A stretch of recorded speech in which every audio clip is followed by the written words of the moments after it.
Claire Dawson had learned that fire takes more than skin. It takes mirrors and mornings, takes the easy way a stranger's eyes might pass over you without questions. For 2 years she had lived where the ponderosa pines grew thick enough to block out judgment, where the only face reflected back at her came from the cold surface of Blackwater Creek. Before we jump back in, tell us where you're tuning in from, and if this story touches you, make sure you're subscribed, because tomorrow I've saved something extra special for you. The Montana wilderness north of Flathead Lake stretched wild and indifferent, a landscape that asked nothing of beauty and gave nothing but survival. Claire Dawson had chosen it for exactly that reason. Her cabin sat 3 miles from the nearest logging road, tucked into a hollow where the evergreens pressed close and the winter wind forgot to blow. She had found it abandoned 2 springs back, the roof half caved and the windows gone to raccoons and rot. It suited her fine. The right side of her face bore the memory of a kitchen fire in Billings. The flames had caught the curtains first, then the wall, then her as she'd reached for her daughter's room. The scars ran from temple to jaw, puckered and twisted, pulling her mouth into a permanent half-grimace. Her right hand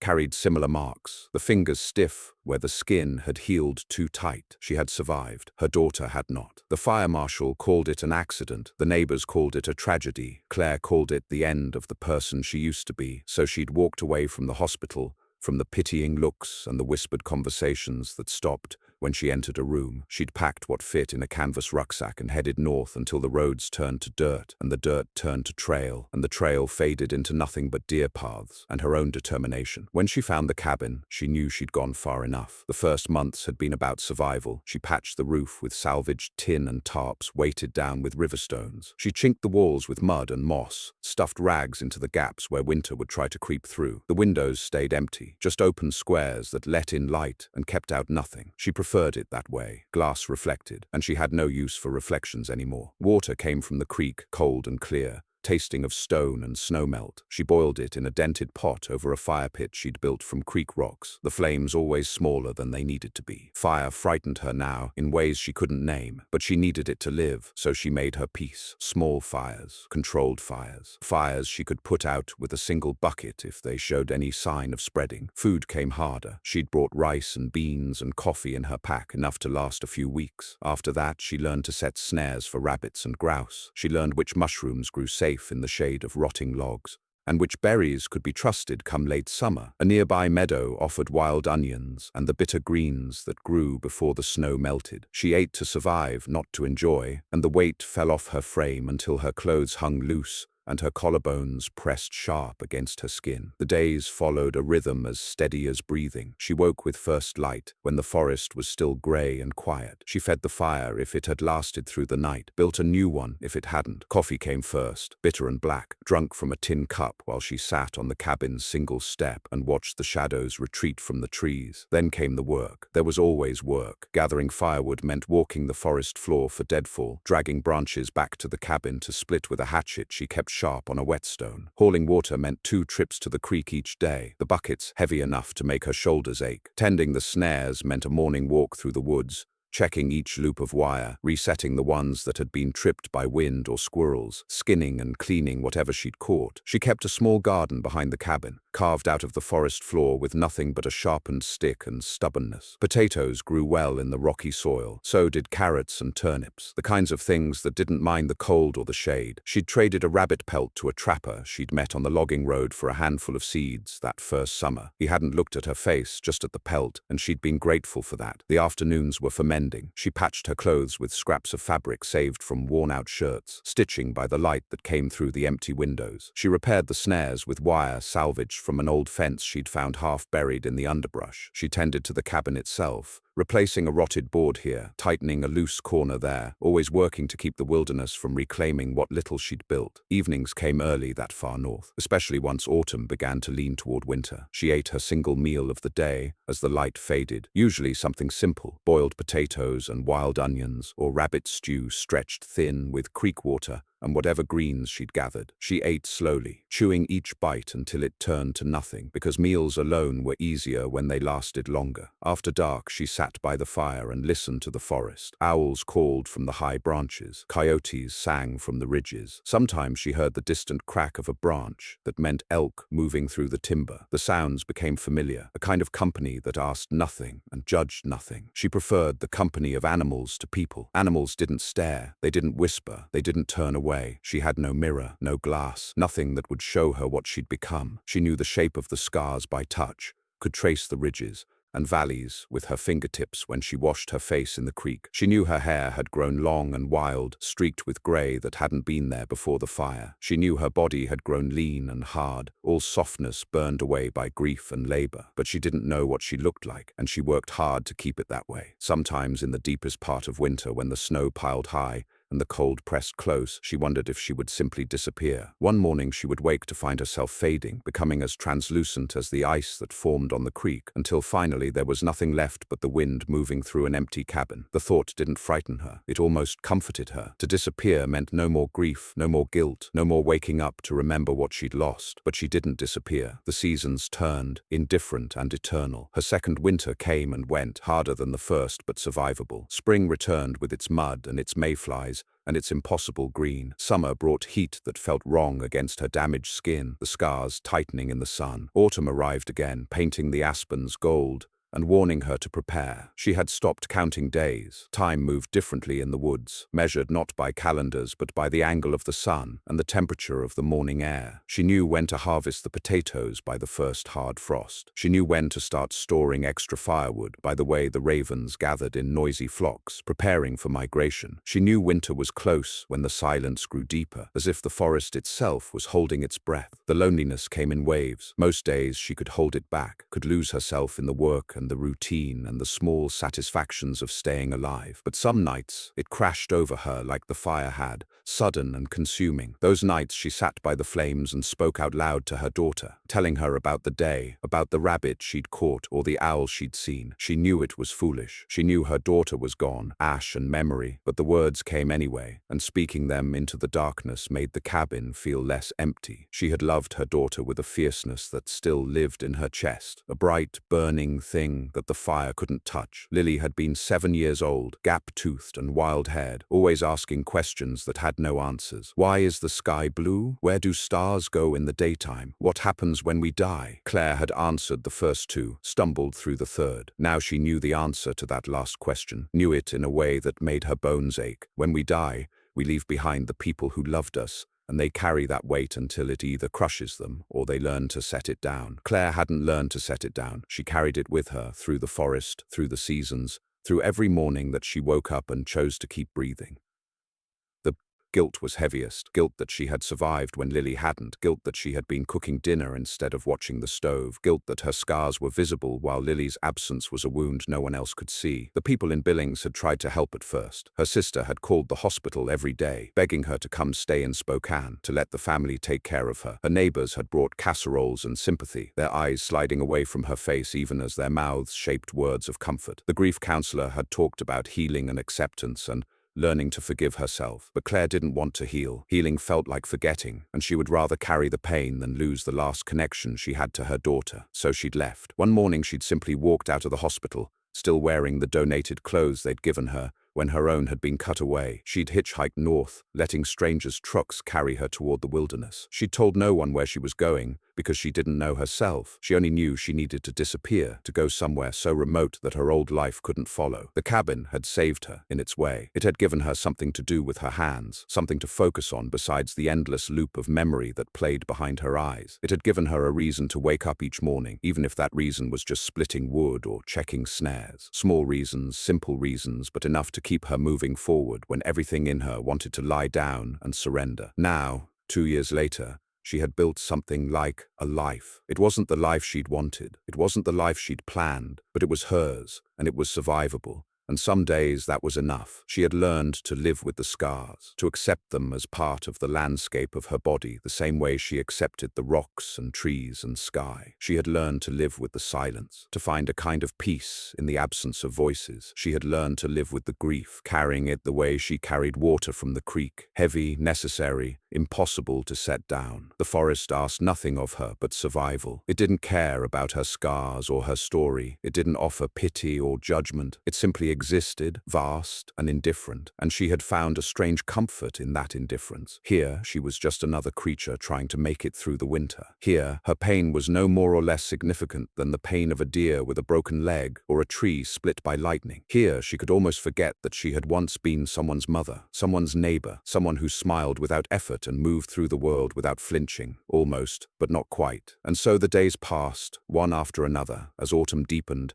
and the first snow began to dust the high peaks. Claire split wood and hauled water and tended her snares, her hands moving through the familiar motions, while her mind went quiet. She had built a life that fit her like scar tissue, tight, uncomfortable, but survivable. She expected nothing more from the world, and the world, in its vast indifference, expected nothing more from her. She didn't know that everything was about to change. She didn't know that a letter was already on its way, carried by a trapper who'd been asked to deliver it, that would arrive within the week. She didn't know that someone had been looking for her, searching the wilderness with patience and purpose. She didn't know that loneliness, like winter, is a season, and that spring always comes, whether you're ready for it or not. The trapper came on a Thursday morning when the frost still clung white to the shadowed places. Claire heard his horse before she saw him, the careful picking of hooves over stones echoing through the timber. She froze mid-step, a bucket of creek water in her good hand, her pulse suddenly loud in her ears. No one came this far into the wilderness. No one knew she was here. She set the bucket down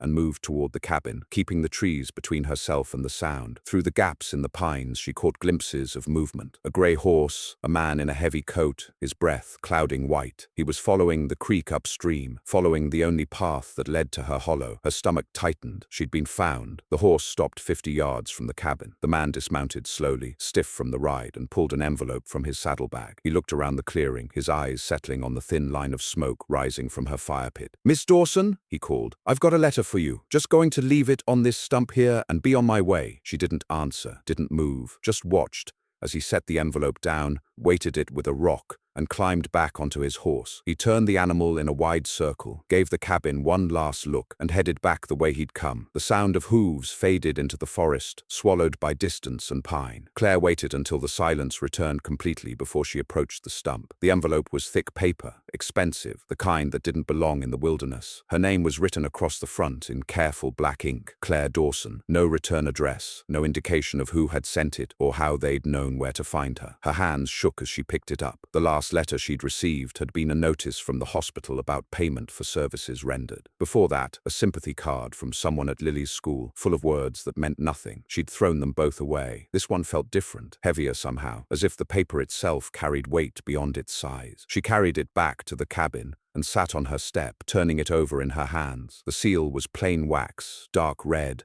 pressed with no mark. She could burn it. She could throw it in the creek and watch it dissolve into nothing. She could pretend the trapper had never come, that the world beyond her hollow had forgotten her the way she'd tried to forget it. Instead, she broke the seal. The letter inside was written in the same careful hand. She read it once, then twice, her eyes moving over the words without fully comprehending them. Preparing and narrating this story took us a lot of time, so if you are enjoying it, subscribe to our channel. It means a lot to us. Now, back to the story. Miss Dawson, my name is Thomas Brennan. I own a cattle ranch in the Bitterroot Valley, south of your current location. I am writing to you because I have a need for someone willing to work in exchange for room and board through the coming winter. The work is simple: cooking, mending, general household tasks. The pay is fair and the arrangement is honest. Before you dismiss this letter, I should tell you that I am blind. I lost my sight to a fever some years back and have managed well enough on my own, but the ranch is large and winter is hard and I could use the help. I do not care about your past or your reasons for living where you do. I care only that you are willing to work and that you will not steal from me. If you are interested, I will send a wagon to collect you on the 1st of November. The trapper who delivered this letter knows the way. If you are not interested, simply do not be there when the wagon arrives. No explanation needed. Respectfully, Thomas Brennan. Claire read it a third time, looking for the catch, the hidden cruelty, the thing that would make sense of why anyone would write to a stranger living alone in the woods. The letter offered nothing but what it said: work, shelter, a blind man who needed help. Simple, honest, impossible. She folded the letter and set it aside. The 1st of November was 3 weeks away. 3 weeks to decide whether to stay hidden in her hollow or step back into a world that included other people, conversation, expectations, expectations. 3 weeks to decide whether she was ready to be seen again, even by someone who couldn't see her. The days that followed were restless. She went through her routines, wood, water, snares, but her mind kept returning to the letter. She tried to imagine what kind of man would write to a stranger he'd never met, offering work to someone who might be a thief or worse. She tried to imagine living on a ranch again, sleeping in a real bed, cooking in a real kitchen. The images felt foreign, like memories from someone else's life. At night, she sat by the fire and argued with herself. The sensible part of her said to stay. She had survived 2 winters already. She had food stored, wood split,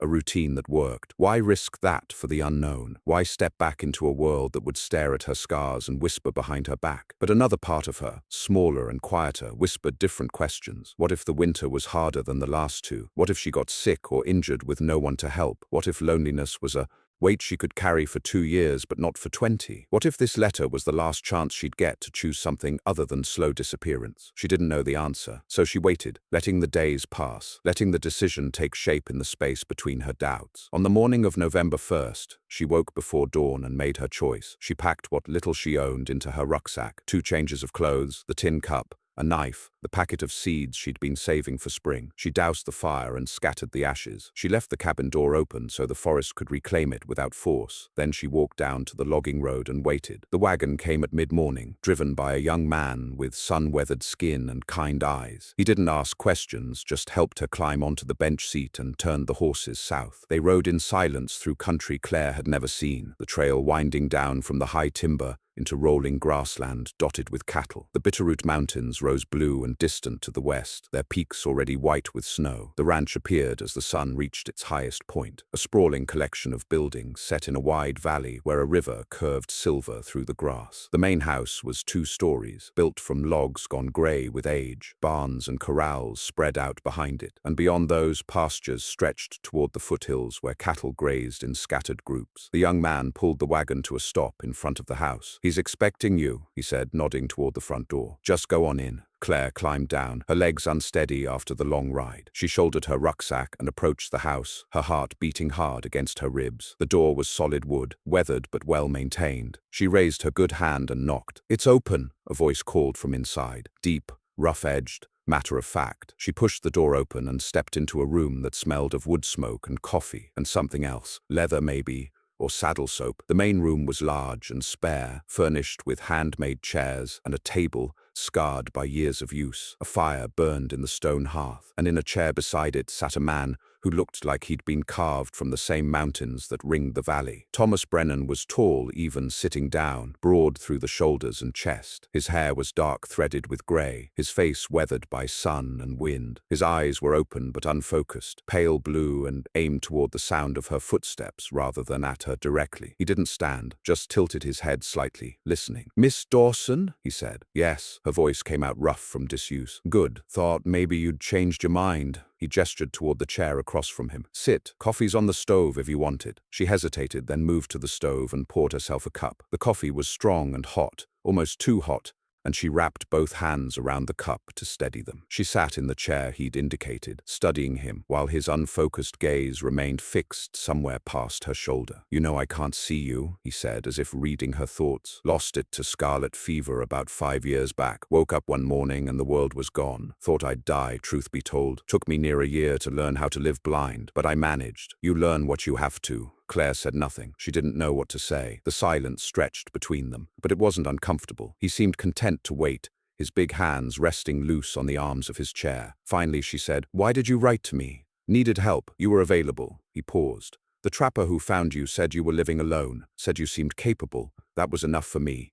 You don't know anything about me. I know you survived 2 winters in the high country by yourself. That tells me more than most things would." He shifted in his chair, his blind eyes moving as if searching for something. "I don't need to know your story, Miss Dawson. I need to know if you're willing to work. Everything else is your business." The directness of it caught her off guard. No questions about her past, no curiosity about why she'd been living in the woods, no visible reaction to her presence at all, because he couldn't see the scars that had made everyone else look away. "What kind of work?" she asked. "Cooking mostly. I can manage the basics, but I'm tired of burnt stew and hard biscuits. Mending clothes, keeping the house in order, that sort of thing. I've got 3 ranch hands who live in the bunkhouse. They take care of the cattle and the heavy labor. I just need someone to manage the house. That's all. That's all." He reached for a cup on the table beside him. found it by touch, and took a long drink. Room and board, plus $20 a month. You'll have your own room upstairs. Work starts at dawn, ends when it's done. Sundays are yours to do with as you please. If it doesn't suit you, you can leave any time. No hard feelings. Claire looked around the room, at the dust gathering in the corners, the dishes stacked haphazard on the counter, the general disorder of a household run by a man who couldn't see what needed doing. She thought of her cabin in the hollow, empty now, already beginning its return to the forest. She thought of the winter coming, the cold and the silence and the endless weight of her own company. "I'll stay," she said. He nodded once, as if that settled it. "Good. I'll show you to your room. Supper's at 6. The hands will want to meet you, but they're good men. They won't bother you." He stood, moving with the careful certainty of someone who'd memorized every inch of his own house. He walked to the stairs without hesitation, one hand trailing along the wall. Claire followed, her rucksack heavy on her shoulder. The room he showed her was small but clean, with a narrow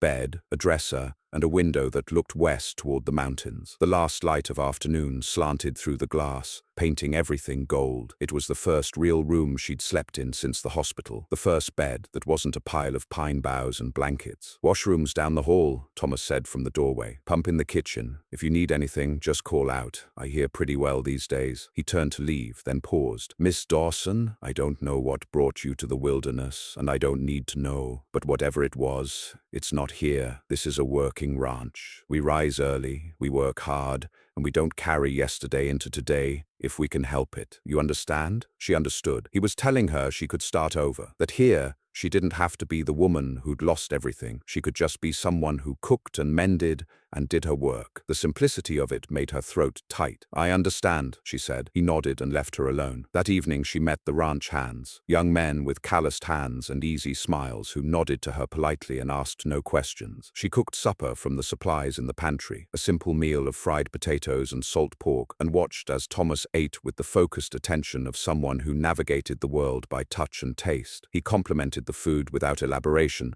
then excused himself to check the barn before full dark. After the dishes were washed and the kitchen cleaned, Claire stood at her window and looked out at the mountains going purple in the dusk. Somewhere up there, her cabin sat empty in its hollow. Somewhere up there, she'd left behind 2 years of hiding. She didn't know if coming here was the right choice. She didn't know if she was ready to be around people again, to speak more than a handful of words each day, to exist in a world where she had responsibilities beyond her own survival. But she knew one thing with absolute certainty. Thomas Brennan had looked at her, or rather hadn't looked at her, and hadn't flinched. He'd spoken to her like a person, not a tragedy. He'd offered her work, not pity. And for the first time since the fire, someone had given her the chance to be useful instead of broken. She didn't know if she could heal here. She didn't know if healing was even possible. But maybe, just maybe, she could learn to live with the scars. And that, for now, was enough. The first week passed in the careful dance of strangers learning to share space. Claire rose before dawn and had coffee ready when Thomas came downstairs, moving through his house with the confidence of long practice. She cooked breakfast for the ranch hands, eggs and bacon and biscuits that didn't burn, and watched them eat with the quiet efficiency of men who worked hard and talked little. Thomas ate last, always, sitting at the head of the table with his hands finding his plate and cup without fumbling. She learned his rhythms. He preferred his.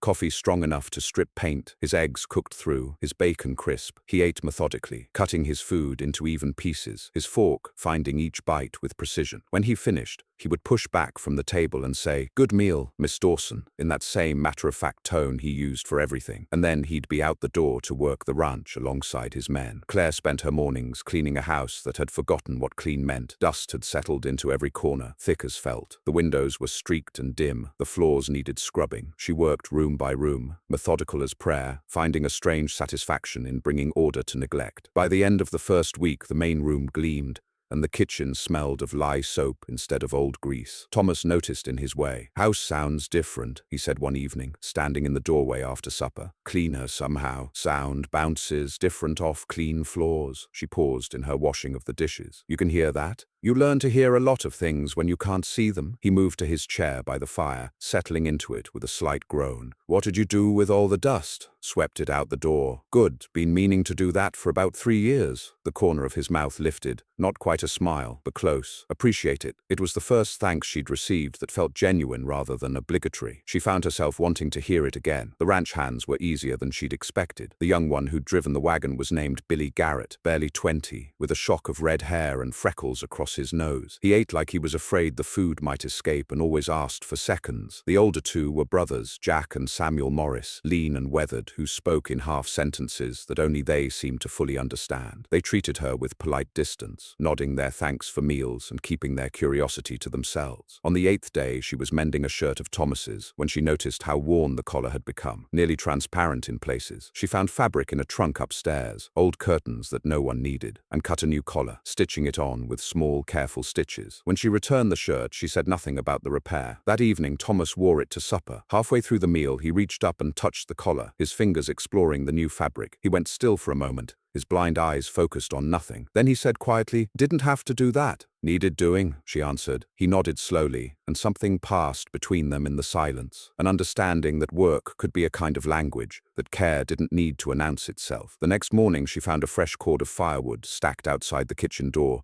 split into pieces small enough for her to carry easily. Thomas was already out working the fences. She stood looking at that woodpile for a long moment, recognizing the gesture for what it was. They were learning to speak to each other without words. 2 weeks into her stay, Thomas asked her to ride out with him to check the cattle in the south pasture. "Could use another set of eyes," he said, then gave that almost smile. "Since mine don't work so well." She hesitated. She hadn't ridden a horse since before the fire, hadn't trusted herself with anything that required 2 good hands on the reins. But Thomas was already heading to the barn, assuming she'd follow, and something in her refused to admit fear. The mare he saddled for her was old and gentle, a grey named Duchess who moved with arthritic care. Claire mounted awkwardly, her scarred hand stiff on the reins, but the horse was patient. Thomas rode a tall bay gelding, his hands light on the reins, his body moving with the horse, as if they shared the same thoughts. They rode south through grassland, going gold with autumn, the mountains sharp and clear against the blue sky. Thomas didn't speak, just let his horse follow the fence line while he listened to the creak of wire and posts, somehow knowing when something needed repair. Claire rode beside him, watching him navigate a world he couldn't see with a sureness that seemed impossible. After an hour, they reached a gate where the fence turned west. Thomas dismounted and walked to the gatepost, running his hands over the wood. "This one's rotted through at the base," he said. "Can you see how bad?"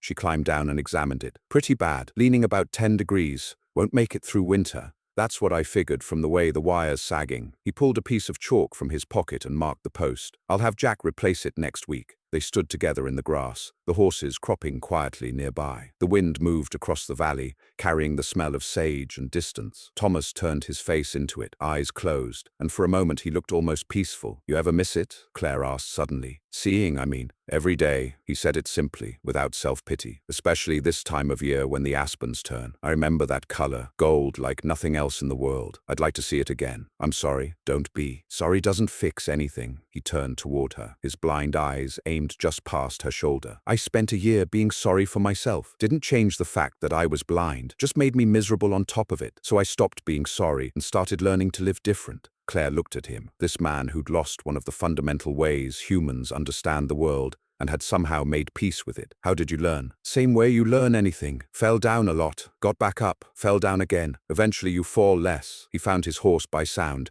and gathered the reins. "Besides, being blind taught me things I wouldn't have learned otherwise." "Like what?" "Like how much people lie with their faces, how much you can hear in someone's voice if you're really listening, how most folks are scared of silence when silence is where the truth lives." He mounted smoothly, settling into the saddle. "You ready to head back?" They rode home as the sun lowered toward the mountains, painting everything amber and rose. Thomas rode slightly ahead, trusting his horse to follow the familiar path. Claire watched him and thought about what he'd said, about learning to live different, about truth in silence. She wondered if he knew how much she needed to hear those words. That night after supper, Thomas didn't go immediately to his chair. Instead, he said, "It's clear out. Want to sit on the porch for a spell?" She followed him outside. The night was cold and sharp, the stars already bright in the darkening sky. They sat on the porch steps, shoulders nearly touching, breath clouding white. Somewhere in the darkness, a coyote called, and another answered, their voices rising and falling like sorrow-given sound. "Coyotes always sound lonelier at night," Claire said softly. "Maybe they are, or maybe lonely's just how we hear them." Thomas leaned back on his hands. "I used to think being alone and being lonely were the same thing. Took me going blind to learn the difference." "What's the difference?" "Alone is a condition, lonely's a choice." He tilted his head back as if looking at stars he couldn't see. "You can be surrounded by people and Choose to be lonely, or you can be by yourself and choose peace. I choose peace most days now. Claire pulled her knees up, wrapping her arms around them. I lived alone for 2 years. I thought I was choosing peace, but I think maybe I was just choosing to hide. It was the first time she'd admitted it out loud. The words hung in the cold air between them, visible almost like their breath. Thomas was quiet for a long moment. Then he said, "Nothing wrong with hiding if you need it. Sometimes that's the only way to heal enough to stop bleeding. But there comes a time when hiding turns into something else, turns into shrinking. And shrinking's no way to live. How do you know when it's time to stop hiding? I reckon you know, because someone finds you anyway." He turned his head toward her, those pale, blind eyes aimed at her voice. "And instead of running, you stay?" Her throat went tight. She looked away from him, out at the darkness where the mountains rose invisible against the sky. "What if staying is harder than running? Most worthwhile things are." His voice was gentle but firm. "Doesn't mean they're not worth doing." They sat in silence after that, the cold seeping up through the porch boards, the stars wheeling overhead. Claire thought about her cabin in the hollow, about 2 years of choosing solitude over the risk of being seen. She thought about Thomas writing a letter to a stranger, offering work to someone he'd never met, never asked about, never judged. She thought about how he moved through the world with a certainty she'd lost somewhere in the flames. "Can I ask you something?" she said finally. "Go ahead. Why aren't you afraid of me?" He looked genuinely puzzled. "Why would I be afraid of you? You don't know anything about me. I could be dangerous. I could be crazy. I could rob you blind." She stopped, realizing what she'd said. "Sorry, poor choice of words." He laughed. A real laugh, deep and genuine. "I've been robbed blind plenty of times, usually by folks who can see just fine." His laughter faded, but his smile remained. "And to answer your question, I'm not afraid because I listen to what matters. Your voice tells me you're tired, and you've been hurt, and you're trying hard to be useful. Your cooking tells me you pay attention to details. Your footsteps tell me you're careful not to disturb things. None of that says dangerous to me. What if you're wrong? Then I'm wrong. Won't be the first time." He stood, stretching, his joints popping. "But I don't think I am. I think you're exactly what you seem to be. Someone trying to find a way to keep living after life knocked you down hard." He held out his hand to help her up. She took it without thinking, his palm warm and rough against hers. He pulled her to her feet, and for a moment they stood close enough that she could smell wood smoke and leather on his coat. "Thank you," she said quietly, "for the work, for not asking questions, for—" She stopped, not sure how to finish. "For treating you like a person instead of a puzzle to solve." He released her hand. "That's just basic decency, Miss Dawson. You don't need to thank me for it." But she did need to thank him, because basic decency had been in short supply since the fire. People had either stared or looked away, had either demanded her story or avoided her entirely. Thomas did neither. He just let her be. Inside, she made tea while he sat by the fire with a book, his fingers moving over the raised dots of braille. She watched him read, fascinated by how his hands knew the words, how his face changed expression with the story, even though his eyes saw nothing. When she brought him his tea, he marked his place and accepted the cup. "What are you reading?" she asked. "Whitman, Leaves of Grass. You know it?" "A little. We had to read some in school. There's a line I keep coming back to. I am large. I contain multitudes." He sipped his tea. "I like that. The idea that we're all bigger than the worst thing that happened to us. That we contain more than just our scars." Claire sat in the chair across from him, cradling her own cup. "I'm not sure I believe that anymore." "No." He set his cup down. "What do you believe?" She thought about it.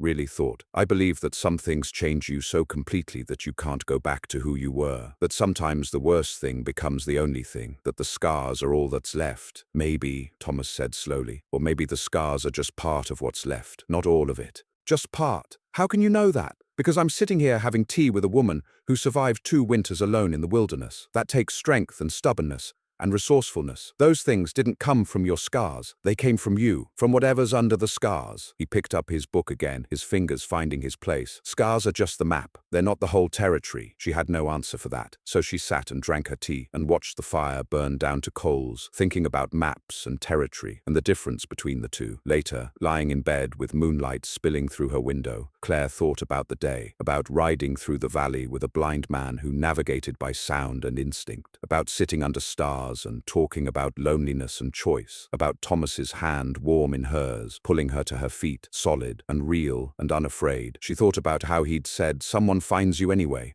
and instead of running, you stay." She was still here, still in this room, this house, this life that was beginning to feel less like hiding and more like something else. Something that didn't have a name yet but felt lighter than what she'd carried before. Through the wall she could hear Thomas moving in his room, the creak of floorboards under his weight, the sound of a window opening to let in the night air. Normal sounds, human sounds, the sounds of not being alone. For the first time in 2 years, Claire Dawson fell asleep without checking first that the fire was small enough to control, without mentally mapping her escape routes, without reminding herself that she deserved whatever pain came in her dreams. She just slept, and in the morning when she came downstairs to find Thomas already up and the coffee already made, she smiled at him even though he couldn't see it. Because somewhere in the past 3 weeks, without meaning to, without planning it, she had begun to trust him, and trust, she was learning, was its own kind of bravery. The sky changed on a Tuesday morning in late November, turning the color of old bruises. Claire noticed it while kneading bread dough, the light through the kitchen window going strange and yellow. She stepped outside and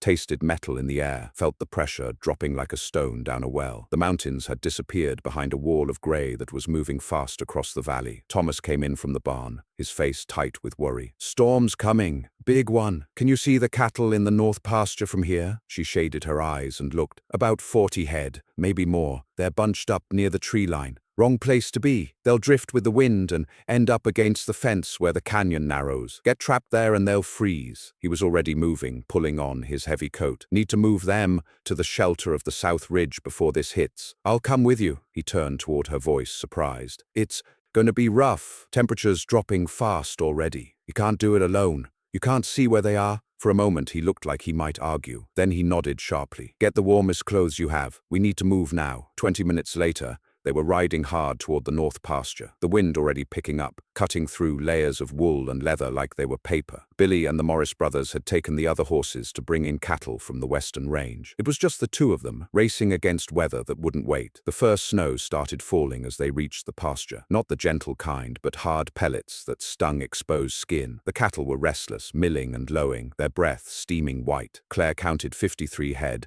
including several calves born late in the season. "How many?" Thomas shouted over the rising wind. 53, some calves. We move them south, follow the fence line to the gate, then push them up to the ridge shelter." He wheeled his horse, trusting it to navigate. "Stay close and keep talking, so I know where you are." They worked the herd from opposite sides, Claire calling out positions. "Stragglers on the left, 3 breaking toward the creek. Big bull won't move," while Thomas used his voice and his horse to press the cattle forward. It was chaos made worse by the wind, which was now a steady roar, driving snow sideways, erasing the world beyond 20 feet. They'd moved maybe half a mile when Claire heard the crack. A massive cottonwood, roots weakened by autumn rains, gave up its fight with the wind and toppled across the fence line. The sound spooked the cattle into a stampede. They scattered in all directions, calves bawling for their mothers, the herd fragmenting into panic. "What happened?" Thomas yelled. "Tree down! Cattle scattering!" Claire kicked her horse forward, trying to head off a group of cows, breaking toward the canyon. Her mare slipped on wet grass, nearly went down, caught itself. Claire's heart hammered against her ribs. If they lost the herd in this storm, half of them would be dead by morning. Thomas was shouting directions, trying to use sound to locate the cattle, but the wind tore his words away. Claire made a decision. She rode to him, grabbed his horse's bridle. "We split up. I'll get the ones heading for the canyon. You push the main group south. Too dangerous. We stay together. We don't have time to argue." She was already turning her horse. "Keep talking and I'll find you." She didn't wait for his answer. She spurred her mare toward the canyon, the world narrowing to snow and motion, and the dark shapes of cattle running blind. Her hands ached where they gripped the reins, the scarred right hand burning with cold, barely able to hold on. She ignored the pain and pushed harder. The canyon loomed out of the storm, a dark cut in the earth that dropped 60 feet to a rocky bottom. 15 head were running straight for it, driven by wind and fear. Claire rode ahead of them, waving her arms, shouting, trying to turn them. The lead cow hesitated, veered right. The others followed. She pressed them hard, driving them back toward where the main herd should be, praying she wasn't lost, praying Thomas was still alive and moving. A calf went down in front of her, exhausted or injured. Claire dismounted, her legs nearly buckling in the wind. She grabbed the calf, 80 pounds of wet, terrified animal, and heaved it across her saddle. Her right hand screamed protest, but she held on. She remounted awkwardly, the calf thrashing between her and the saddle horn, and kept pushing the cattle south. She found Thomas by sound, his voice calling her name over and over, raw with something that might have been fear. "Here!" she shouted back. "I'm here!" His horse appeared out of the white, Thomas's face grey with cold. "You hurt?" "No. Got 15 head and a calf. Where's the rest? Moving toward the gate. Can you see it? She stood in her stirrups, squinting through the storm. There, a dark line that might be the fence, a gap that might be the gate. Quarter-mile south. Gates open. They pushed the combined herd forward, working in silent coordination now, each knowing where the other was by sound and instinct. The cattle moved through the gate and up the long slope toward the ridge where a natural rock formation created a windbreak. Claire counted as they passed. 49, 50, 51, and kept counting until she hit 53. They'd saved them all, but the storm wasn't finished. As they drove the last of the cattle into the shelter, Thomas's horse hit a patch of ice hidden under the snow. The animal went down hard, throwing Thomas clear. He landed badly, his left leg twisted beneath him. Claire heard the sound of his shout, sharper than before, edged with real pain. She was off her horse before she thought, kneeling beside him in snow, already ankle deep. Where are you hurt? Leg, ankle maybe. Can't. He tried to stand and went white, swaying. Can't put weight on it? Claire looked around. They were 2 miles from the ranch house, the storm intensifying, the temperature dropping into the range where exposed skin froze in minutes. Thomas's horse had already run off. Spooked, that left her mare, which was exhausted, and a man who couldn't walk. She made another decision. Can you ride if I help you mount? I can ride. Getting up's the problem. She positioned the mare beside him, then crouched and let Thomas use her shoulder as leverage. His weight nearly drove her to her knees, but she held, muscles screaming, until he was able to grab the saddle horn and pull himself up. He settled into the saddle with a grunt of pain, his face slick with sweat despite the cold. You're walking? He asked. I'm walking. She took the reins and started leading the mare south, into the teeth of the storm. The next hour was the longest of Claire's life. She walked with her head down, one hand on the reins, the other held up to protect her face from the driving snow. The world disappeared into white noise and cold. Her feet went numb, then her hands, then her face. She navigated by feel, following the fence line when she could find it, trusting her instincts when she couldn't. Behind her, Thomas called out every few minutes. Still with me? Still here, she'd answer, though the words cost her, each breath like inhaling knives. Once she fell, her legs simply giving out. She lay in the snow for a moment, tempted to just stay there, to let the cold take her the way it had tried to take her daughter in those final moments before the smoke won. But Thomas's voice cut through the storm. Claire, Claire, answer me. It was the first time he'd used her first name. The sound of it pulled her back from the edge. She pushed herself up and kept walking. The ranch house appeared like a miracle, a dark shape resolving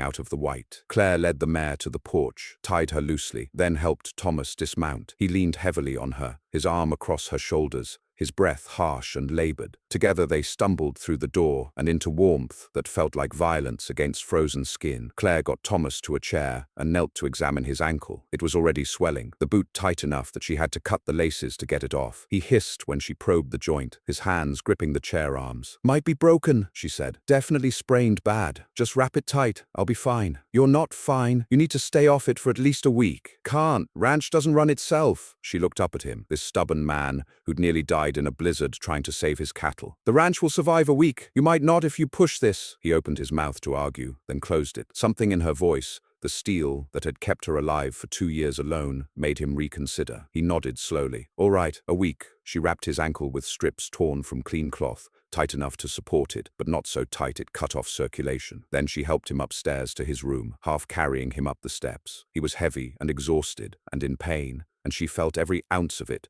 through her own spent muscles. But she got him there, got him into bed with his leg elevated. I'll bring you soup, she said. His hand caught hers before she could leave. Claire, what you did out there, I did what needed doing. You saved my life, and the herd. She looked down at their joined hands, hers scarred and roughened by work, his large and calloused and warm despite the cold. You'd have done the same for me. Yes, but I'm not the one who's been hiding from the world for 2 years. His blind eyes found her face by proximity, by the sound of her breathing. You could have left me, could have saved yourself and let me freeze. No one would have blamed you. I would have blamed me. She squeezed his hand once, then released it. Get some rest. Storm's not done yet. Downstairs, she tended to her own needs, changed into dry clothes, forced down hot coffee and bread, though her stomach rebelled. Her hands shook with exhaustion and cold, and the aftermath of fear. She'd been so certain they would both die out there, that the storm would take them the way fire had taken Lily, that she'd failed again at keeping someone alive. But they'd survived, both of them, together. She went back upstairs to check on Thomas. He was asleep, his face relaxed in a way she'd never seen, vulnerable and almost young. She stood in the doorway watching him breathe, feeling something shift and settle in her chest, something that felt dangerous and necessary all at once. The storm blew itself out overnight, leaving the world buried under 2 feet of snow that sparkled in the morning sun like crushed diamonds. Claire rose early despite her exhaustion and checked the cattle. All 53 were alive, huddled together in the rock shelter, their breath making clouds of steam in the frigid air. Billy and the Morris brothers arrived mid-morning, having sheltered in a line shack through the worst of it. They'd brought the western herd safely and were stunned to learn what Thomas and Claire had done. "You moved 50 head in that storm?" Billy asked, his eyes wide. "With Mr. Brennan blind and just you to see him?" "We managed," Claire said simply. That afternoon, while Thomas slept and the ranch hands dealt with storm damage, Claire sat in her room and looked at her hands. The right one ached where the scars pulled tight, the cold having aggravated old damage. But it had held. When she'd needed strength, when she'd needed to grip the reins or lift that calf, or help Thomas mount the horse, her damaged hand had held. She thought about what Thomas had said, that scars were the map, not the territory. Maybe he was right. Maybe she was more than just the damage, more than just the guilt and the grief. Maybe 2 years of surviving alone had made her into someone who could survive anything, even the risk of caring again. That night she brought Thomas his supper on a tray. He was propped up in bed, his ankle wrapped and elevated, looking restless and frustrated. "Hate being useless," he muttered. "You're not useless. You're healing." She set the tray across his lap. "And you saved those cattle as much as I did. I was just your eyes. You were the one who knew where to move them, how to work them. We did it together." He was quiet for a moment, his hands finding the fork and knife. Then he said, "We make a good team." "Yeah," Claire said softly. "We do." Their eyes met. His unfocused, but somehow seeing anyway, hers clear and steady for the first time in years. Something passed between them in that look, something that didn't need words, an acknowledgement of what they'd survived together, a recognition that they'd each seen the other at their worst and their best, and neither had flinched. "Thank you," Thomas said, "for not leaving me out there." "Thank you," Claire answered, "for giving me a reason to come back." She left him to eat and went downstairs to her own meal. Outside the window, the world was white and new, scrubbed clean by the storm. Inside, something was changing too. Something that had been frozen was beginning to thaw. Something that had been broken was starting to remember how to be whole. Claire touched her scarred cheek and felt for the first time, not shame but something else. Pride, maybe, or strength, or the simple truth that she had survived. And survival was its own kind of victory. The storm had tested them, and they had passed. Together, Thomas Brennan was a terrible patient. By the second day of forced bed rest, he was growling about wasted time and work left undone. By the third day, he tried to hobble downstairs on his own and made it exactly 4 steps before his ankle gave out, and he had to catch himself on the banister, cursing loud enough to wake the dead. Claire found him there, white-knuckled and breathing hard, too proud to call for help but unable to move in either direction. She didn't say a word, just stepped under his arm and took his weight, guiding him back to bed like she was herding an ornery bull. "I can manage," he said through gritted teeth. "Sure you can." She settled him against the pillows and checked the bandage. The swelling had gone down some, but the bruising had spread, painting his ankle in shades of purple and yellow. "That's why you were stuck on the stairs." He glared in her general direction. "I don't like being helpless. Nobody does. But helpless and resting aren't the same thing." She straightened the blankets with efficient movements. "You can choose to heal properly, or you can choose to be stubborn and crippled by spring. Your ranch, your choice." That silenced him. She'd learned he responded better to logic than sympathy, to blunt truth than coddling. It was one of the things she understood about him now. He'd built his life on self-reliance, and having that taken away, even temporarily, felt like dying by inches. She brought him his meals on a tray and sat with him while he ate, keeping him company so he wouldn't feel like an invalid being tended in isolation. They talked about the ranch, about which fences would need repair come spring, about whether to sell some of the herd or try to winter them all. Safe topics, practical things. But on the 4th night, something shifted. Claire brought up his supper to find him sitting on the edge of the bed, his face in his hands, shoulders tight with tension that had nothing to do with pain. She set the tray down quietly. "Thomas, I keep seeing it," he said, his voice raw. "We're not seeing it, I suppose, but I keep living it over again. The horse going down, the feel of hitting the ground, and the worst part—" He stopped, his jaw working. "The worst part was knowing I couldn't see where you were, couldn't Help you. Couldn't do anything but be dead weight you had to carry. She sat beside him on the bed, careful not to jostle his leg. You weren't dead weight. You rode 2 miles on a broken ankle in a blizzard. That's not a weakness. I was useless to you out there. You were alive. That's what mattered. She paused, choosing her words carefully. And you trusted me. You could have insisted on trying to walk, could have made everything harder. But you trusted me to get us home. That took more strength than walking would have. He turned toward her voice, those pale eyes searching for her face. You could have died because of me. We both could have died. We didn't. That's what counts. She took his hand, feeling the calluses, the size of it, the tremor in his fingers that he was trying to hide. Thomas, you've spent 5 years learning to live without sight, learning to trust your other senses, to ask for help when you need it. That's not a weakness. That's courage. Doesn't feel like courage? It never does. Courage feels like fear you keep moving through anyway. She squeezed his hand. You think I felt brave out there in that storm? I was terrified, but I kept going because you needed me to, because the cattle needed me to, because stopping meant dying, and I'm not ready to die yet. That last part surprised her, the truth of it. Somewhere in the past 2 months, she'd stopped just surviving and started wanting to live. The realization settled over her like snow, quiet and complete. Thomas's thumb moved against her palm, a small gesture of comfort or connection. When did you get so wise? When I stopped running long enough to think. She let herself lean against his shoulder, just slightly. You did that, gave me a place to stop running. They sat like that for a long moment, her shoulder against his, their hands joined, the room growing dark around them. Finally, Thomas said, I was married once, before I lost my sight. Claire went still. He'd never spoken of his past before, had kept it locked away the same way she'd kept hers. Her name was Rebecca. We were young, thought we had forever. His voice was distant, remembering. She was beautiful. Red hair, green eyes, laugh that could light up a room. When the fever took my sight, she stayed for about 6 months, tried to adjust, but she'd married a rancher who could work his land, not a blind man who needed help finding his own boots. She left, went to her sisters in Seattle, wrote me a letter saying she'd always love me, but she couldn't live with someone who wasn't whole. He said it flatly, but Claire heard the old wound beneath the words. Took me a long time to stop believing she was right. Claire thought about the women who'd rejected Thomas, about the 7 mail-order brides who'd run from Elias Harper, about all the ways people abandoned each other when things got hard. She was wrong, maybe, or maybe she just knew her limits. Not everyone's built to handle difficulty. No, Claire said firmly. She was wrong. You're more whole than most people who can see. You just had to learn a different way of moving through the world. She turned to look at him. And if she couldn't see that, couldn't see you, then she was the one who was blind. His hand tightened on hers. You really believe that? Yes, and she did, absolutely. Thomas was quiet for a moment. Then he said, what about you? What made you run to the wilderness? Claire felt her throat close. She'd known this question would come eventually, had been dreading it and preparing for it in equal measure. She could deflect. She could give him the bare facts and nothing more. But something in his honesty demanded the same from her. I had a daughter, she said quietly. Lily, she was 7. There was a fire, a stupid, preventable fire. I was making dinner, and the curtain caught. Everything happened so fast. I tried to get to her room, but the smoke, her voice broke. She forced herself to continue. The firefighters pulled me out. They went back for her, but it was too late. She died of smoke inhalation before they could reach her. Thomas's hand had gone very still in hers. God, Claire.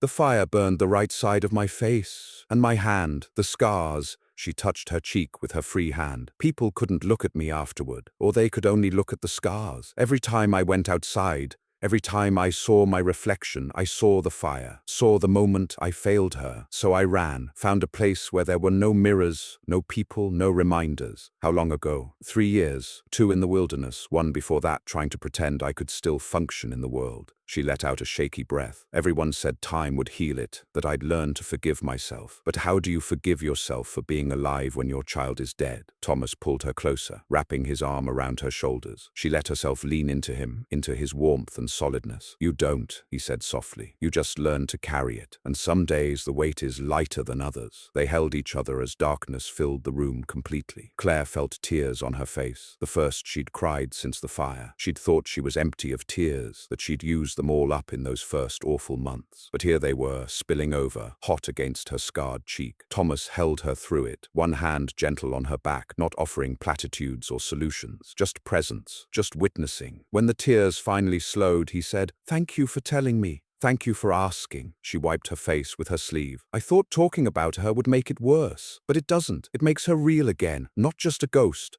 Tell me about her. What was she like? So Claire did. She told him about Lily's gap-toothed smile and wild curls, about how she'd collected rocks and insisted each one had a name and personality, about her endless questions and her terrible jokes and the way she'd hum tunelessly while she drew pictures of horses and dragons. She talked until her voice went hoarse, and Thomas listened to every word, his blind eyes focused on her voice like it was the only thing in the world. When she finished, he said, "She sounds like she was wonderful." She was. She was the best thing I ever did with my life. Claire looked down at their joined hands. I thought I had to forget her to survive, but you can't forget love. It doesn't work like that. No, Thomas agreed. Love stays, whether we want it to or not. They sat in the dark, two wounded people who'd found each other by accident or fate or blind luck. Claire felt something shift between them, some final wall coming down. They'd each seen the other's worst now. Thomas helpless and injured, Claire broken and grieving, and neither had looked away. The next morning, Thomas's fever started. Claire woke to the sound of him calling out, words she couldn't quite make out. She ran to his room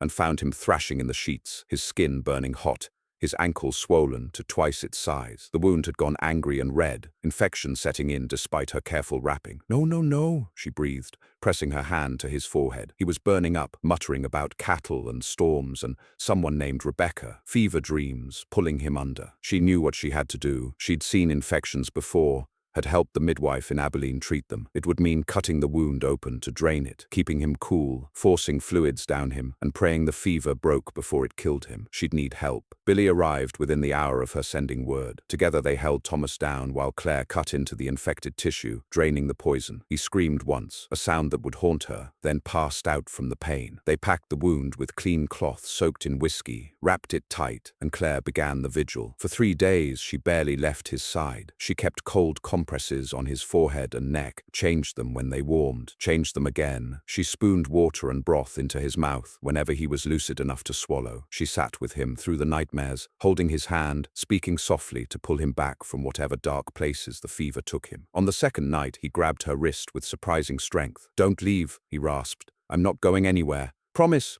you won't leave like she did." "I promise, Thomas. I'm staying right here." He subsided then, his grip loosening, but she kept her hand in his anyway, kept talking to him through the long dark hours, telling him about the ranch outside his window, about the cattle safe in the south pasture, about the clear cold stars wheeling overhead. She told him he had to get better because she didn't know the first thing about running a ranch on her own. She told him she needed him. It was true, she realized. Somewhere in the past 2 months, Thomas Brennan had become necessary to her, not just as an employer or a friend, but as something more, something she wasn't ready to name but couldn't deny. On the morning of the 4th day, the fever broke. Thomas opened his eyes, clear and focused as they ever got, and found her face by the sound of her breathing. "You stayed, I promised. Thought maybe I dreamed that." His voice was weak but steady. "How long?" 3 days. The ankle got infected. I had to cut it open." He processed that. "Billy helped? Held you down while I worked? You've got a good scream on you." A ghost of a smile. "Sorry you had to hear it. I've heard worse." She smoothed the blanket across his chest,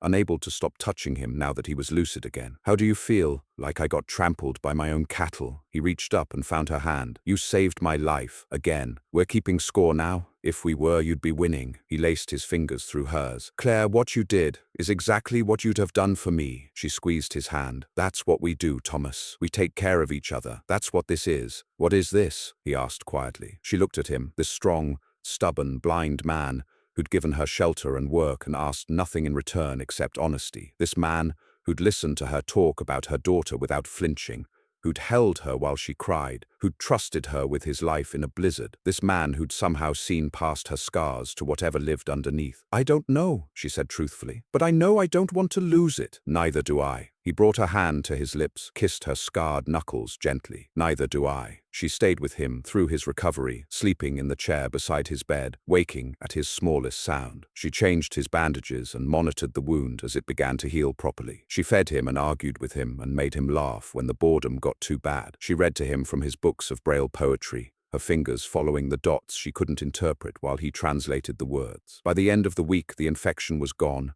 and Thomas could put weight on his ankle again. The crisis had passed, but something had changed between them, something fundamental and irreversible. They'd each held the other's life in their hands. They'd each been caretaker and patient, strong and weak, savior and saved. They'd each shown the other their scars, his invisible, hers written on her skin, and neither had looked away. On the 8th day, Thomas came downstairs for breakfast, moving slowly but steady. Claire had made coffee and eggs and his favorite biscuits. They ate together in the morning light, and when he reached across the table for her hand, she gave it freely. "I never thanked you properly," he said, "for staying. For caring, for—" "You don't need to thank me, Thomas." "Yes, I do." He turned toward her, his blind eyes somehow finding hers anyway. "You could have let me die, could have walked away from all of this, but you stayed, even when it was hard, even when I was delirious and probably said things that made no sense. You stayed. Where else would I go?" Claire said softly. "This is home now. You're—" She stopped, the words too big to speak, but Thomas understood. His smile was slow and sure, and full of something that looked like hope. "Yeah," he said. "Me too." Outside the window,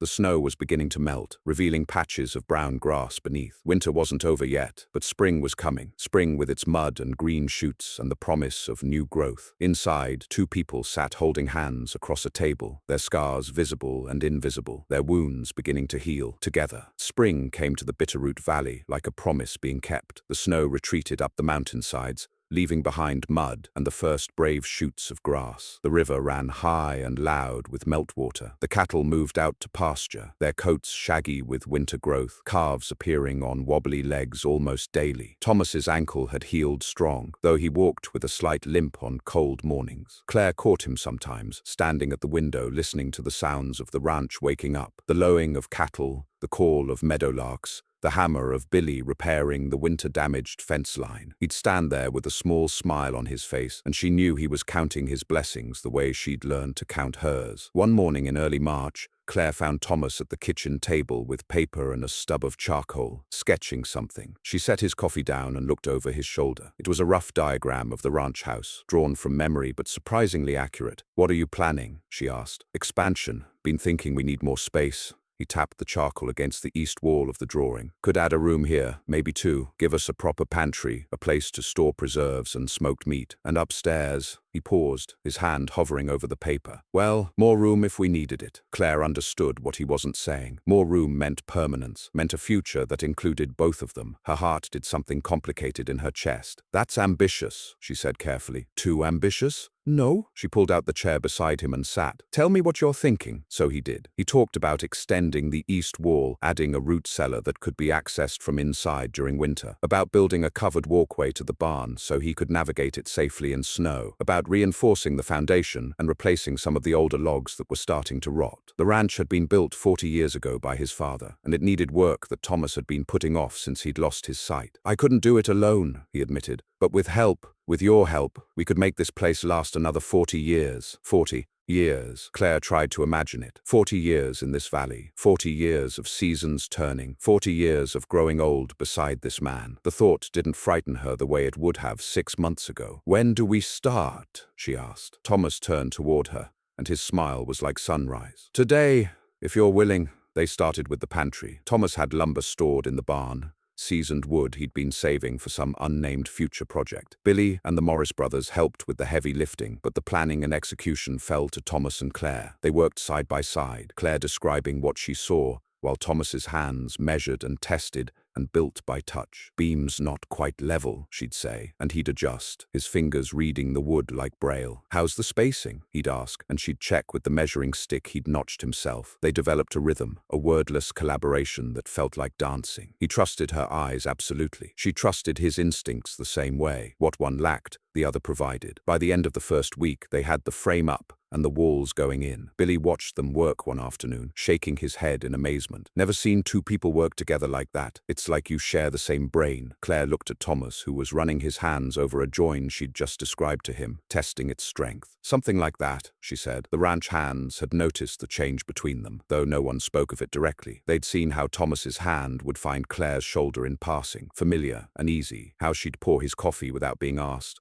adding exactly the right amount of sugar, how they'd sit on the porch after supper, close enough that their shoulders touched, talking in low voices about things no one else needed to hear. One evening, Jack Morris cleared his throat and said, "Begging your pardon, boss, but are you and Miss Dawson?" He stopped, searching for the right words. "Together?" Thomas finished. "That's between me and her, Jack, but I appreciate your discretion." Jack nodded, satisfied. "Just wanted to say, seems like a good match. Ranch hasn't felt this much like a home in years."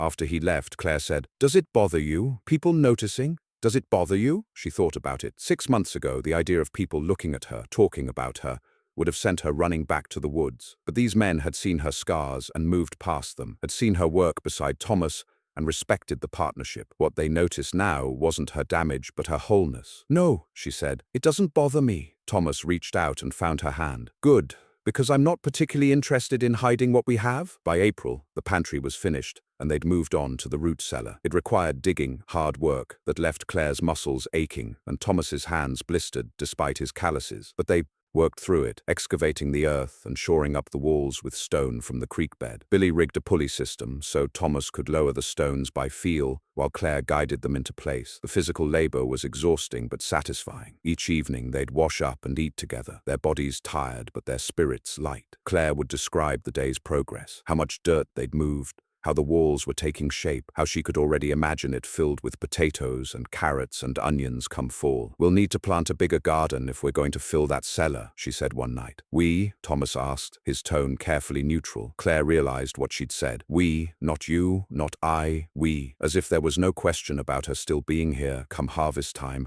come winter, come next spring, and the spring after that. "Yes," she said firmly. "We." Thomas's smile could have lit the whole valley. In May, they started planning the garden together. Thomas knew which spots got the most sun, which soil drained best, where the frost settled last in spring. Claire sketched it out on paper while he described it, translating his knowledge of the land into a map they could both reference. They ordered seeds from a catalogue Billy brought back from town, tomatoes and beans and squash, herbs and greens and flowers. "Flowers?" Thomas asked when she read the list. "The house needs beauty, not just function." She'd seen how bare the ranch was, how utilitarian. It needed color, needed life. Besides, pollinators helped the vegetable garden. Practical and beautiful. "I like it." They planted on a Sunday morning when the ground had warmed enough to work easily. Claire dug the rows while Thomas followed behind, dropping seeds at intervals he'd measured by touch. The earth smelled rich and full of promise. The sun was warm on their backs. Meadowlarks sang from the fence posts. "You know what I thought about you when you first arrived?" Thomas said, breaking a comfortable silence. "That I was probably insane for living in the woods alone?" He laughed. "Well, yes, but also that your voice sounded like you'd forgotten how to use it, like you'd been quiet so long you'd lost the habit of talking." Claire thought back to those first days, how carefully she'd rationed words, how strange it had felt to speak more than a few sentences at a time. I went weeks without talking to anyone but myself." "You talk plenty now." He felt for the next spot and dropped 3 bean seeds. "I like hearing you, even when you're telling me I'm being stubborn." "Especially then, I bet." "Especially then," he agreed. They worked until noon, then sat on the porch drinking cold water and looking at their morning's work. Neat rows of dark earth, seeds sleeping beneath, waiting for rain and sun to wake them. It felt like hope made tangible. "I never thought I'd do this again," Claire said quietly. "Plant something, wait for it to grow." It felt too much like tempting fate. Thomas found her hand and held it. "Life is tempting fate. Getting up every morning is tempting fate. Might as well plant some tomatoes while we're at it." She laughed and leaned against his shoulder. "When did you get so wise?" "Round about the time I got too stubborn to give up." He turned his face toward the sun, soaking in the warmth. "You know what my father used to say? He said a ranch isn't just land and cattle. It's an act of faith. Faith that the seasons will turn, that the grass will grow, that you'll be here to see it." "Are you here to see it?" Claire asked. "Or here to hear it?" "Both. Neither. I'm here to experience it, whatever form that takes." He squeezed her hand. "And I want to keep experiencing it, with you, if you're willing." Her throat went tight. "For how long?" "However long you'll stay." Claire thought about the cabin in the hollow, empty now, probably collapsed under last winter's snow. She thought about 2 years of hiding, of choosing absence over presence, of letting fear make her smaller and smaller until she'd nearly disappeared. Then she thought about this man beside her, who'd given her work and shelter, and asked nothing but honesty, who'd seen her at her worst and stayed, who'd let her see him at his worst, and trusted her to stay too. "I'm not going anywhere, Thomas." "No, no." She lifted their joined hands and looked at them, his large and scarred from ranch work, hers marked by fire and healing. 2 damaged people who'd somehow made each other whole. "This is home now. You're home." He pulled her close and kissed her forehead, gentle and sure. "Good," he said simply. "Because I love you." "Claire Dawson. Figured you should know." The words settled over her like warm rain. She'd thought she'd never hear those words again, never want to hear them. Love had gotten her daughter killed, had left her scarred and broken. Love was dangerous and painful, and not worth the risk. But this love, quiet and steady, and built on mutual survival. This love felt different. It felt like the opposite of danger. It felt like the safest thing in the world. "I love you too," she whispered against his shoulder. "God help me. But I do." They sat like that while the sun climbed higher, two people who'd found each other in the wilderness and decided to stay. Around them, the ranch hummed with life, cattle in the pasture, birds in the eaves, seeds sleeping in the earth, waiting, growing, becoming. That evening, Thomas brought it up properly. They were sitting at the table after supper, Claire mending one of his shirts, while he listened to the night sounds through the open window. "We should make it official," he said. She looked up from her sewing. "Make what official?" "This, us," he gestured between them. "I know it's probably too soon. I know you might need more time. But Claire, I'm not getting any younger and neither are you. And I don't see the point in waiting when I know exactly what I want." "What do you want?" "You, here, permanently." He turned toward her voice. "I want to marry you, Claire. I want to build this ranch with you and grow old with you and argue with you about whether we need more chickens. I want to wake up every morning knowing you're here and go to sleep every night the same way. I want—" He stopped, his voice rough with emotion. "I want you to be my wife." Claire set down her sewing, her hands suddenly shaking. Marriage, the word felt huge and terrifying, and impossibly right all at once. She'd been married before, to a good man who died young, before Lily was born. She'd thought she'd never want that again, never risk that kind of loss. But Thomas was asking, and she realized she wanted to say yes. "I'm not easy to live with," she said. "I have nightmares. I have days when the grief comes back so hard I can barely breathe. I'm scarred and broken, and I'll never be the woman I was before the fire. I don't want the woman you were before the fire. I want the woman you are now." He reached across the table, found her hand. "Claire, I'm blind and stubborn, and sometimes I push too hard because I hate needing help. We're both damaged. But maybe that's exactly why this works. We know what loss feels like. We know what it costs to keep living anyway. And we've chosen each other despite all of it." She looked at him, really looked, and saw not a blind man or a rancher or an employer, but simply Thomas, the man who'd given her a second chance, the man who'd looked at her heart instead of her scars, the man who made her want to be brave enough to love again. "Yes," she said. "Yes, I'll marry you." His smile was like watching winter break into spring. He stood and pulled her up, wrapping his arms around her, holding her close enough that she could feel his heart beating against hers. "You sure?" "I'm sure."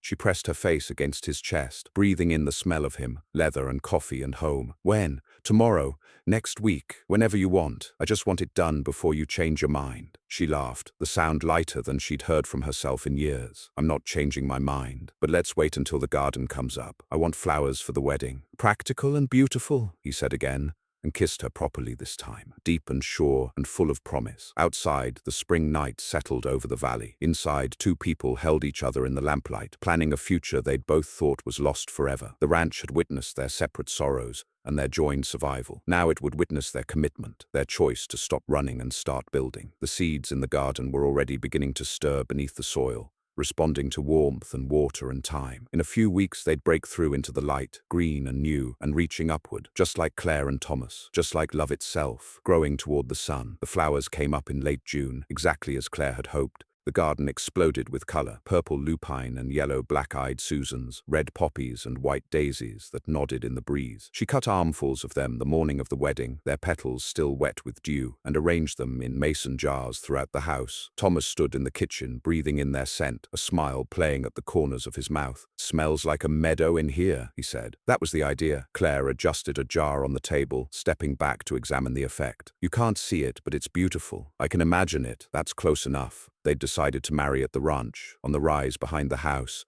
where you could see the whole valley spread out below, the river silver in the distance, the mountains standing guard on all sides. Billy had built a simple arbor from fresh-cut pine, and Claire had woven it through with wildflowers and sage. It wasn't fancy, but it was honest. It was theirs. The guest list was small. Billy and the Morris brothers, of course. A few neighboring ranchers Thomas had known for years, men who'd helped him after he'd lost his sight and never asked for anything in return. Mrs. Henderson from the general store, who'd heard about the wedding and insisted on bringing a cake, and the circuit preacher, a weathered man named Reverend Mitchell, who rode through the valley twice a year and had agreed to perform the ceremony. Claire had spent the previous week sewing a new dress from fabric Billy had brought from town, simple blue cotton the color of a summer sky. She'd never been the kind of woman who needed elaborate things, and after 2 years in the woods, wearing the same worn clothes, the feel of new fabric against her skin was luxury enough. She'd left her hair loose, the way Thomas liked it, silver-streaked and wild. She'd stopped trying to hide the scars. They were part of her story now, part of how she'd survived to reach this moment. As the morning turned toward noon,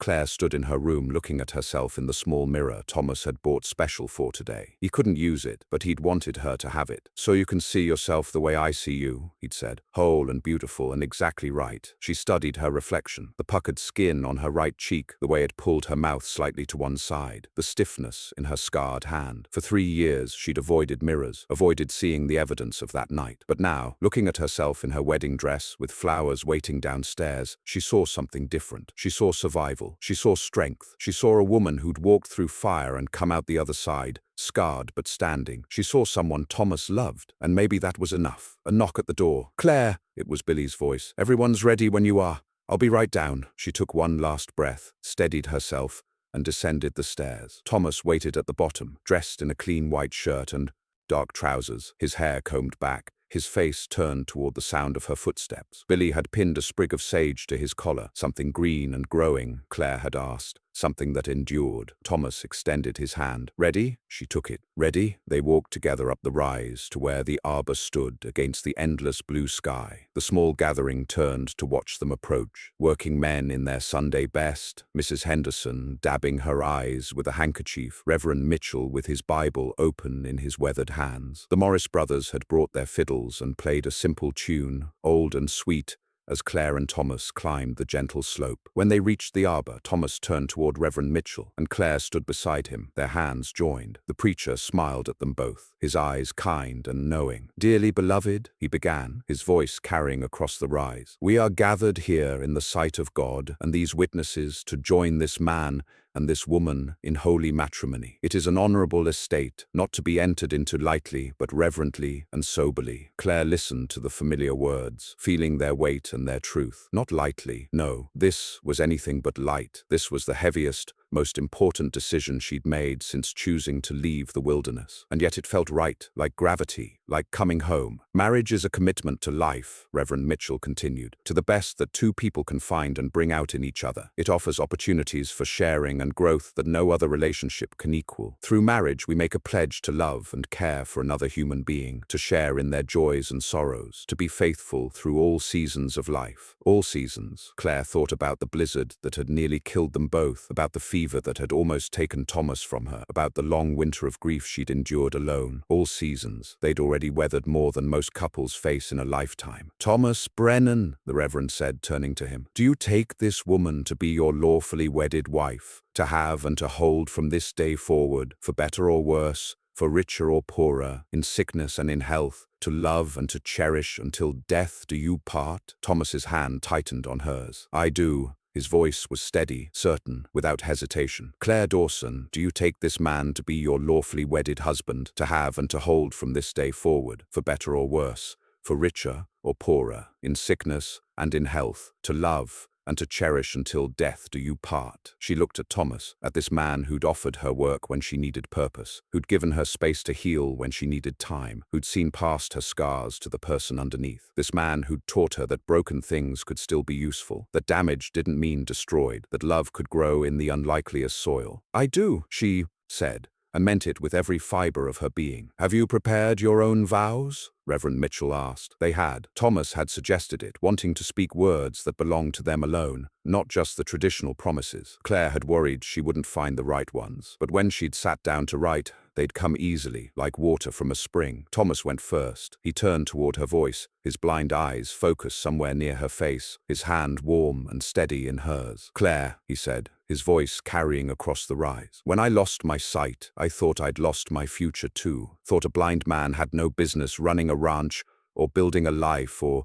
asking someone to share the burden. I was wrong. You taught me that sight is just one way of seeing, that there are other kinds of vision. You've been my eyes when I needed them, but more than that, you've been my partner, my equal, the other half of everything I build. I promise to listen to you, to trust you, to work beside you for as long as we both shall live. I promise to see you, really see you, not with my eyes but with my heart. And I promise to love you, Claire Dawson, in all seasons, through all storms, until the mountains themselves wear down to dust. Claire's throat was tight, tears streaming down her face, the good kind of tears, the kind that meant something breaking open instead of breaking apart. She wiped her eyes with her free hand and found her voice. "Thomas," she began, then had to stop and start again. "Thomas, when I came to this ranch, I was hiding from the world, from myself, from everything that hurt too much to face. You didn't ask me to stop hiding. You just gave me reasons to, gave me work that mattered and respect I'd forgotten I deserved. You never flinched from my scars, never treated me like I was broken beyond repair. You saw what I'd survived instead of what I'd lost. I promised to be your eyes when you need them, but I also promised to let you lead when your other senses know the way better than mine. I promised to tell you the truth, even when it's hard. I promised to stay, even when staying is harder than running. And I promised to love you, Thomas Brennan, with all the strength I have left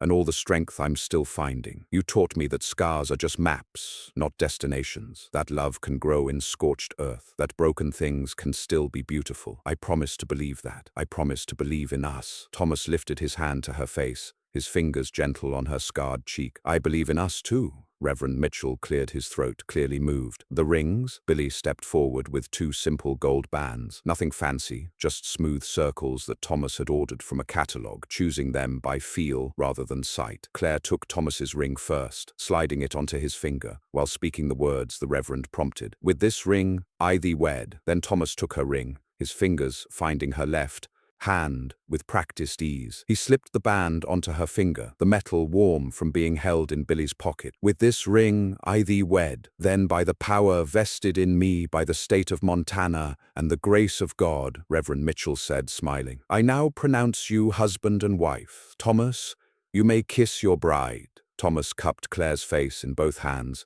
his thumbs gentle on her cheekbones, and kissed her like he was making a promise he intended to keep forever. She kissed him back with everything she had, gratitude and love and hope and relief all tangled together, tasting like salt from her tears and sunshine, and the beginning of everything. When they finally pulled apart, the small gathering erupted in applause and cheers. The Morris brothers struck up a lively tune on their fiddles. Mrs. Henderson was openly weeping. Billy was grinning ear to ear, clapping so hard his hands had to hurt. And Thomas and Claire stood together under the arbor they'd built, husband and wife now, 2 people who'd thought they'd lost their chance at happiness and found it anyway, in the most unlikely place. The celebration was simple but joyful. They moved to the shade of the big cottonwood behind the house, where tables had been set up with food, roasted chicken and fresh bread, vegetables from their own garden, Mrs. Henderson's cake tall and white with wildflowers pressed into the frosting. Someone had brought whiskey, and toasts were made, some eloquent and some rambling, but all sincere. Jack Morris raised his glass. "To folks who know that the best things in life are worth working for, worth waiting for,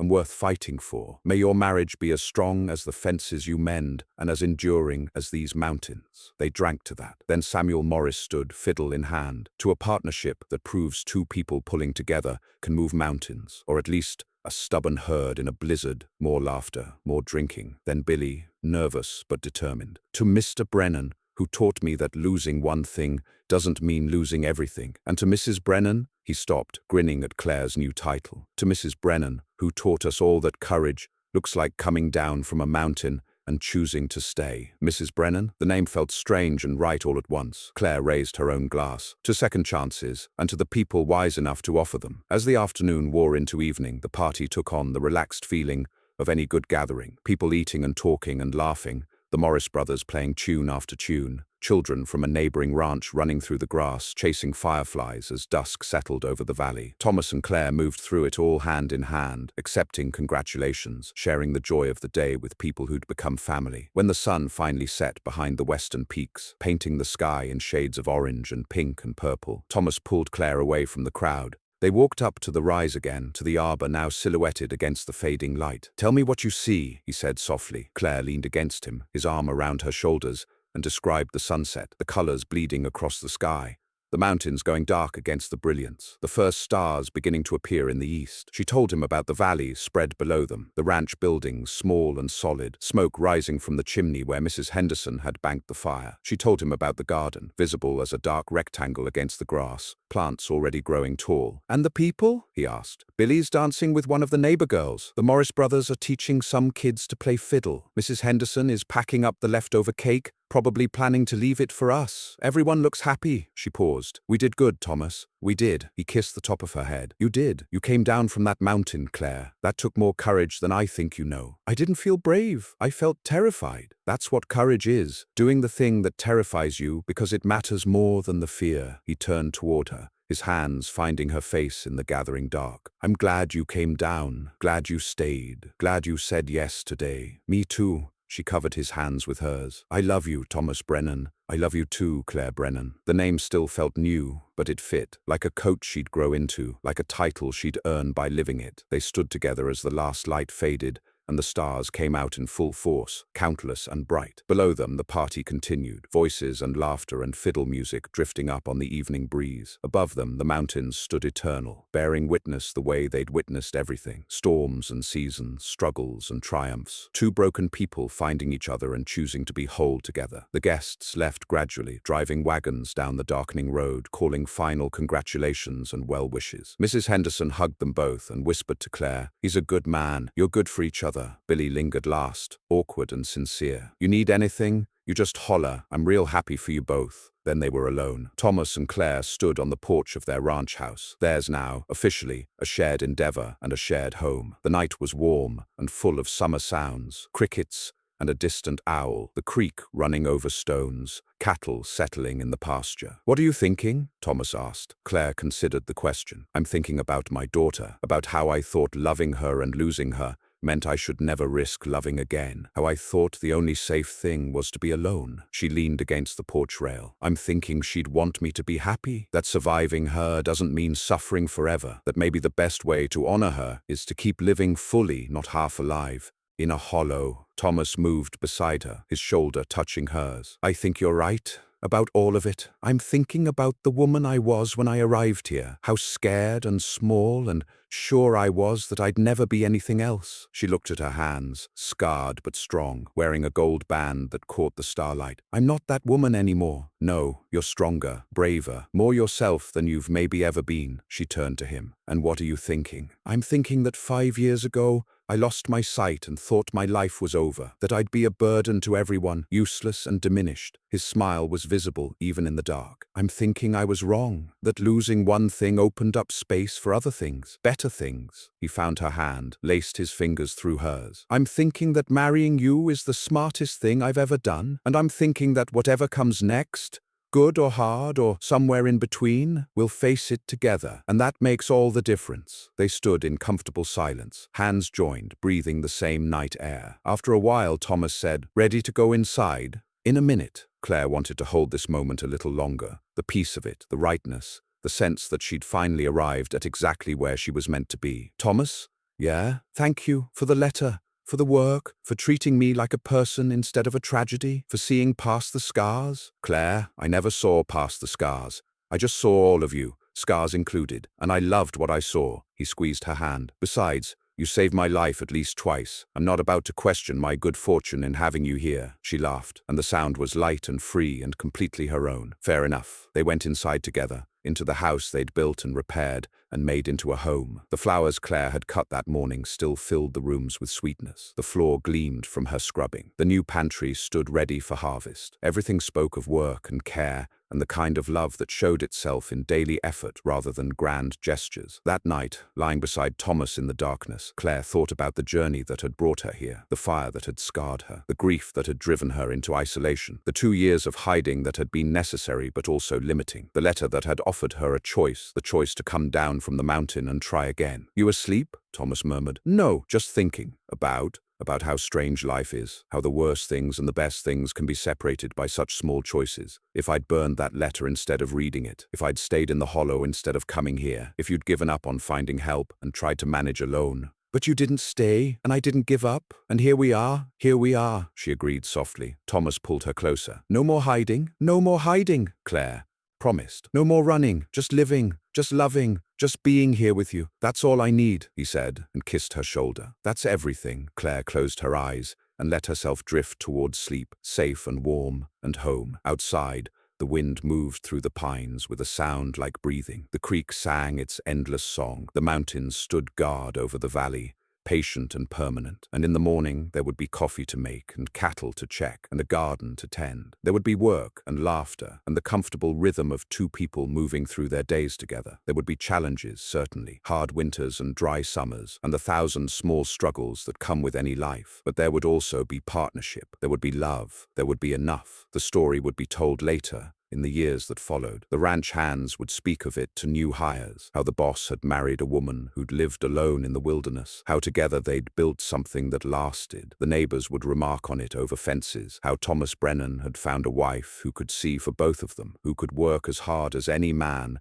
and cook better than most. Mrs. Henderson would tell customers at the general store about the wedding, about the flowers and the simple vows, and how right it all felt. But the real story, the true one, lived in the small moments no one saw, in the way Thomas's hand would find Claire's shoulder as he passed her in the kitchen, in the way she'd describe sunsets to him in detailed poetry, in the way they'd argue about whether to plant more beans or more squash, and then compromise by planting both, in the way they'd sit on the porch after supper, shoulder to shoulder, watching the day end in companionable silence. The real story was about two people who'd lost too much and survived anyway, who'd chosen isolation and then chosen connection, who'd been broken by life and then carefully, painfully, put themselves back together, not alone, but together, who'd learned that scars were not the end of beauty, but just another form of it. That strength came not from avoiding pain, but from walking through it and coming out the other side, still willing to try. The real story was about a burned woman who'd hidden in the woods for 2 years, thinking she was too damaged to be loved, and a blind rancher who'd said, "Let me see your heart," and meant it literally, meant that he'd listen and feel and know her by the things that mattered more than sight. And when she'd finally let him see, when she'd opened herself up despite the risk, he'd found exactly what he'd known would be there all along. Someone brave and strong and worthy of love. Someone who deserved a second chance. Someone who deserved to be happy. The mountains remembered them. The valley held their story. And in the years to come, when people spoke of Thomas and Claire Brennan, they'd speak of partnership and perseverance, of love that grew in unlikely soil, of two damaged people who'd somehow made each other whole. But mostly they'd speak of this, that courage looks like coming down from a mountain, that healing looks like planting a garden, that love looks like two scarred hands holding fast through every storm, that sometimes the best way to find yourself is to stop hiding, and sometimes the best way to see clearly is to love someone brave enough to show you how. Up next, you've got 2 more standout stories right on your screen. If this one hits the mark, you won't want to pass these up. Just click and check them out, and don't forget to subscribe and turn on the notification bell so you don't miss any upload from us.